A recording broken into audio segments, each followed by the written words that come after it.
السلام علیکم۔ قرآن کے خلاف بہت سے مورچے بنے، کچھ اپنوں نے بنائے، بہت سے غیروں نے۔ آج کا مورچہ شیعوں کی عجیب و غریب روایات کے نام پارٹ 2۔ دوستو، شیعہ کے جو مشہور محدث ہیں شیخ صدوق، انہوں نے کتاب لکھی عیون اخبار رضا، اور سید سستانی کا فتویٰ ہے کہ اس کتاب کی ساری روایات صحیح ہیں۔ اب آپ کے سامنے ایک میں تھوڑی طویل روایت ہے، وہ پیش کروں گا۔ یقین کریں آپ کا دماغ گم جائے گا، آپ بولیں گے یار یہ اس کتاب میں کیا لکھا ہے، اور روایت صحیح ہے۔ جتنے بھی شیعہ ہیں میں ان کو واپس قرآن کی طرف رجوع کرنے کی دعوت دیتا ہوں، اور ان روایات سے، کتب روایات سے توبہ کرنے کی میں انہیں دعوت دیتا ہوں۔ وقت ضائع کیے بغیر ہم روایت کی طرف چلتے ہیں۔ دوستو، متفرق مسائل کے نام سے شیخ صدوق نے ایک چپٹر باندھا ہے، اس کے اندر 351 روایات ہیں لگ بھگ۔ اس کے اندر سے یہ روایت نمبر ہے 15، آپ کی اسکرین پہ چل رہی ہے۔ امام باقر سے روایت ہے کہ حضرت علی ایک دفعہ مسجد الحرام میں تشریف فرما تھے۔ طویل روایت ہے، اس میں سے مختصر میں کر رہا ہوں کہ آپ نے فرمایا کہ جو چاہو مجھ سے پوچھو، یعنی حضرت علی مسجد الحرام میں موجود تھے رضی اللہ عنہ، تو آپ نے کیا فرمایا، مجھ سے کوسچن کرو۔ اب کوسچن کرنے والوں نے کوسچن کیا، کسی نے پوچھا کہ نیند کی حالت میں انسان کی روح کہاں جاتی ہے؟ پھر دوسرا کوسچن، انسان بولتا کیوں ہے؟ اور تیسرا کوسچن، بچہ اپنے چاچا اور ماموں کی شکل پہ کیوں جاتا ہے؟ 3 سوال ہو گئے، ٹھیک ہے۔ اب حضرت علی نے اپنے بیٹے امام، اب حضرت علی نے حضرت حسن کو دیکھا، اپنے بیٹے کو، اور انہیں کہا کہ آپ جواب دو۔ اب حضرت حسن جواب دے رہے ہیں، آپ نے جواب غور سے سننا ہے۔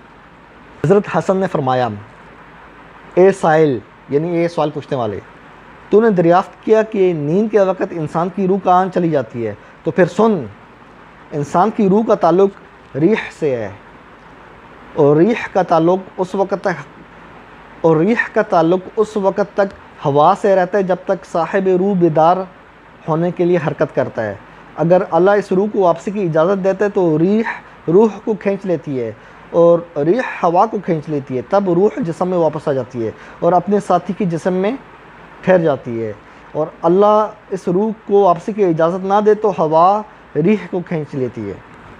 یعنی ایک کیا کہنا چاہیے، ایک پزل سا بنایا ہے نا، پزل بڑی عجیب و غریب، ریح ہوا کو کھینچ رہی ہے، ہوا ریح کو کھینچ رہی ہے، مطلب یہ کیا ہے؟ ہاں نہیں، یہ کیا چیز ہے؟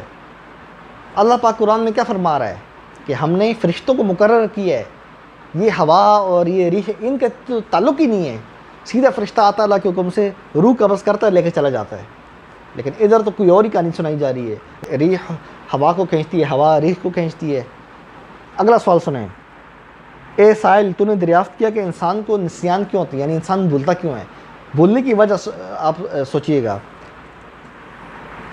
سن، اچھا ایک منٹ، اچھا یہ وجہ بتانے سے پہلے نا، عموماً آج کل نا ڈاکٹر B12 وٹامن جو ہے نا، جو بی کی سیریز ہے نا، B1 B6 B12، مطلب وٹامن بی کی جو سیریز ہے، یہ آپ کو دیتے ہیں کہ آپ لو، آپ کا جو دماغ ہے تیز ہوگا، یا آپ کو بادام کھانے کا مشورہ دیتے ہیں، اس کے اندر یہ تمام چیزیں ہوتی ہیں۔ لیکن یہاں پہ انسان بھولتا کیوں ہے، اس کی وجہ سنیں آپ۔ تو اے انسان سن، انسان کا دل ایک ڈبی میں ہوتا ہے، اور ڈبیا پر ڈھکن ہوتا ہے، یعنی انسان کا دل ایک ڈبی میں ہے اور اس کے اوپر ڈھکن لگا ہوا ہے۔ غور سے سننا آپ نے۔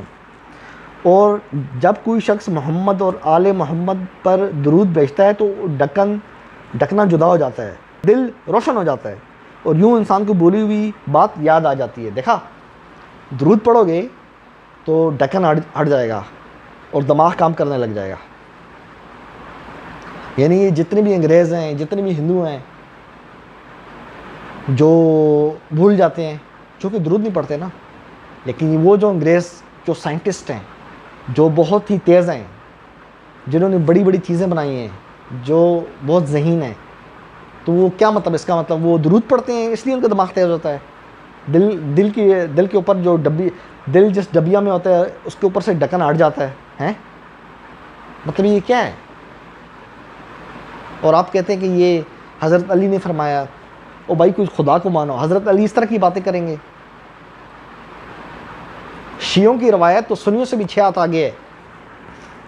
اچھا آگے سنیں. اور اگر کوئی شخص محمد و آل محمد پر درود نہ بھیجے پھر کیا ہوتا ہے؟ تو ڈھکنا اس دل پر مضبوطی سے جم جاتا ہے، مضبوط ہو جاتا ہے، اور اس سے دل تاریک ہو جاتا ہے، یعنی اندھیرے میں چلا جاتا ہے، اور جو چیز انسان کو یاد بھی ہوتی ہے تو وہ بھول جاتا ہے. یعنی جتنے بھی آپ لوگ اکثر بھول جاتے ہو نا، آپ درود نہیں پڑھتے، آپ گندے بچے ہو، اچھے بچے بنو. ٹھیک ہے.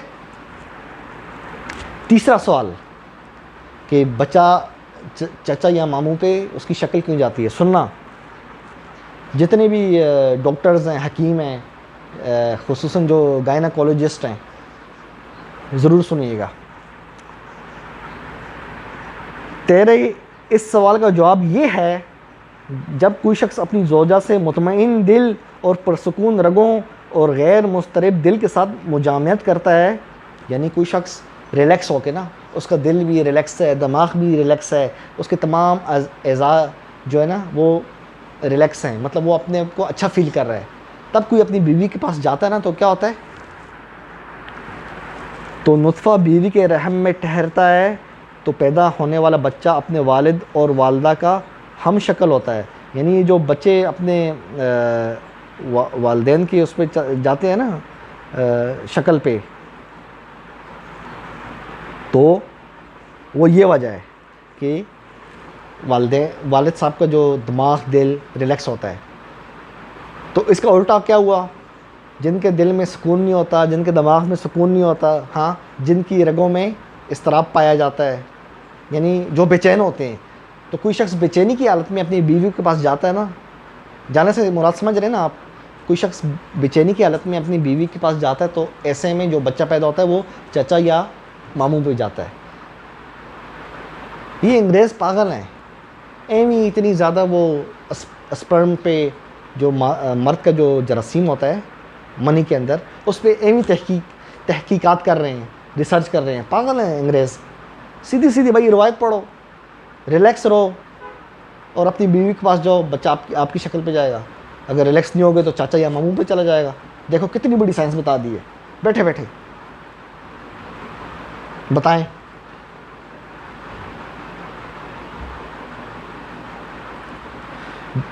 آپ کیا سمجھتے ہیں؟ حضرت علی نے یہ فرمایا ہوگا؟ بالکل بھی نہیں فرمایا. میرے نبی کی جو صحابہ ہیں نا، اللہ نے کیا فرمایا ہے؟ وَكُلًّا وَعَدَ اللَّهُ الْحُسْنَى. سب کے ساتھ اللہ کا اچھائی کا وعدہ ہے، سب کے ساتھ. اور وہ اس طرح کی باتیں کریں گے، آپ ریلیکس ہوگے تو آپ پہ جائے گا، ریلیکس نہیں ہوگے تو. جتنے بھی شیعہ ہیں تھوڑا سوچو، ان روایات سے باہر نکلو. اب یہ کہنا کہ آپ اس لیے بولتے ہو کہ آپ درود نہیں پڑھتے ہیں، اور دل کے اوپر ڈبہ ہوتا ہے یا پتہ نہیں ڈھکن ہوتا ہے، ہاں وہ ہٹتا ہے پھر بند ہوتا ہے، یہ کیا ہے؟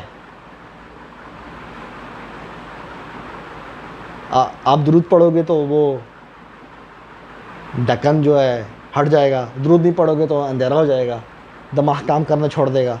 آپ ان خرافات والی روایات سے باہر نکلو. کتاب اللہ کو تھام لو. اس طرح آپ ان روایات سے باہر نکلو، کتاب اللہ کو تھام لو. اس طرح انشاءاللہ کبھی بھی گمراہ نہیں ہوگے. میں اس طرح گاہے بگاہے شیعوں کی عجیب و غریب روایات پر ویڈیو بناؤں گا، آپ لوگوں کو ہلاؤں گا. آپ لوگ جو آنکھیں بند کر کے سو رہے ہو نا، آپ کو جھٹکا دے کے لاؤں گا. آپ کو غصہ آئے گا، یہ ابو جعفر ترولی ہمیں کیوں لا رہا ہے، ہمیں سونے کیوں نہیں دے رہا، اس کو کیا مسئلہ ہے؟ اس لیے ہلا رہا ہے. آپ جاگو. انسان کو زندگی ایک ہی دفعہ ملتی ہے، 50 70 80 سال کی چھوٹی سی زندگی ہوتی ہے. جاگو، اس سے پہلے دیر ہو جائے. واپس اللہ کی کتاب کی طرف لوٹو، قرآن کو تھامو، ان روایات سے باہر نکلو. سنی اپنی روایت پڑھ کے شیعہ کو گالی دیتا ہے، شیعہ اپنی روایت پڑھ کے سنی کو گالی دیتا ہے. ان چیزوں سے نکلو، اللہ کی کتاب کو تھامو، بھائی بھائی بن جاؤ، بات ختم. دوستو چینل کو لائک کریں، سبسکرائب کریں، جن دوستوں کو چینل کا نہیں پتہ انہیں بھی بتائیں۔ اپنے بھائی ابو جعفر تنولی کو اجازت دیں، پھر ملتے ہیں انشاءاللہ۔ قرآن زندہ باد۔